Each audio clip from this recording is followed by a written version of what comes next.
Hi, I'm Katie Kempner, and welcome to Advertising Week to the Huffington Post live stage. I have a digital series called Perspectives with Katie Kempner. If you want to check it out, it's katiekempner-perspectives.com, where I interview remarkable working women who balance really busy lives. And my guest right now is a perfect example of that, Maryam Banikarim, who is the CMO of Gannett. Thank you so much. Katie, thank you for having me. I've been trying for a long time. So let's just jump right in. Can you tell me a little bit? You've had an amazing career. Can you just talk a little bit about your career? Yeah, it's funny. I don't look back and think I've had an amazing career. I think I've been fortunate. And so I started off in the business at Y&R in advertising and moved from Y&R to work at Turner Broadcasting in the early days of the internet, and worked on a lot of interesting things. But being in the early days of the internet, one of the things that I did when I was at Y&R was arrange an agency-wide conference on digital media. So this was 93, which was really early.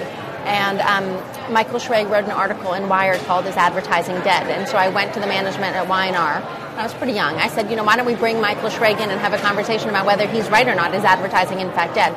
So in 90, by that point it was 94, we brought Michael Schrage in, Bob Greenberg, he hadn't started RGA. Oh, really? A group of people in basically to talk about that topic. And so de facto, I was an early internet person because I just was interested and read about it and knew people in the business. So I ended up going to Turner Broadcasting, and when I was there, I was in essence their de facto internet expert. I would give people internet lessons, with the whole dial-up and AOL and whatnot. So the great thing about the Turner job was that I worked on a lot of different things, and one of the things was basically an internet startup, which they had wanted to launch a teen TV network online, but because of the internet, they decided, on TV, like an analog channel, but then they decided the internet was there, and so we launched it as an internet channel. It's called SPIV. And I was their marketing consultant, so I did all kinds of things, and so that experience led me actually to go work for one of the first internet startups in New York called CitySearch. And so, I did that for a while, but it was a startup. I literally had the door with the hole in it from Home Depot and the file cabinets as a desk. But, there was no money in the internet, and people thought I was jumping off a tall building when I took the job. But it was the wild, wild west, and the possibilities were just immense and exciting. And the people who were in it were really in it for the ideas, and it was very, very exciting. But then, New York wasn't a market they were fully committed to at that juncture because it was more expensive to launch these markets, more expensive than they'd predicted. And I had been approached before I took that job to go work at Macmillan Publishing. And so I had the opportunity to go become a book publisher and run a P&L or wait while the board decided what to do in the New York market, and they waited about a year or so. So then I went from the fastest moving part of the business, the internet, to the slowest moving part, which was book publishing. So, I've sort of had interesting things that have come along, and I sort of haven't been afraid to take the leap, And they haven't been afraid to take the leap with me either, right? And as you've had this amazing trajectory of different jobs, you've had good tenure, but you moved when you saw opportunities.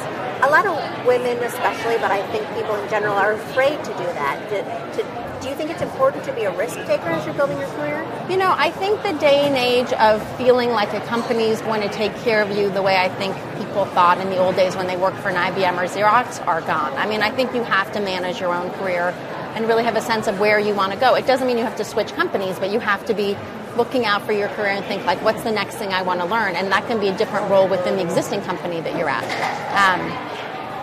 But I just de facto was someone who had a higher risk tolerance than other people. For me, new opportunities are exciting. I have a friend who is moving, and the idea is really daunting. And for me, I look at that and I think, wow, you get to start over. Like, you learn so much, you get to reapply that in a new setting. And so I always was sort of, an entrepreneur, a risk taker, by nature.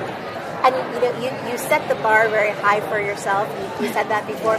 You also have 2 children, a loving husband, a very wonderful personal life. How are you able, if you don't mind me asking, to have this great family and a rich personal life, and also have this very fast-moving career? The truth is, it's really difficult. You always feel like you're never doing anything at 100%, and I think that you learn that life is chapters, and so I'm fortunate I do have an incredibly supportive family. And I've always been good at compartmentalizing, so when I get on the plane and have to go to Brazil for a week, I can sort of do that. But I also know that they're my priority, and so if something happens where they need me, I also am pretty good at sort of knowing where to draw the line. But, the truth is it's difficult, and if you aren't going to be honest about that, I think that's just not very generous to the other people who have to, come into the workforce. But the truth is, I sort of feel like I'm somebody who would always work, whether it was in a corporate job or not. I'm a much happier person as somebody who does work. I think if I stayed home, I would drive my family nuts. So, they sort of live with that.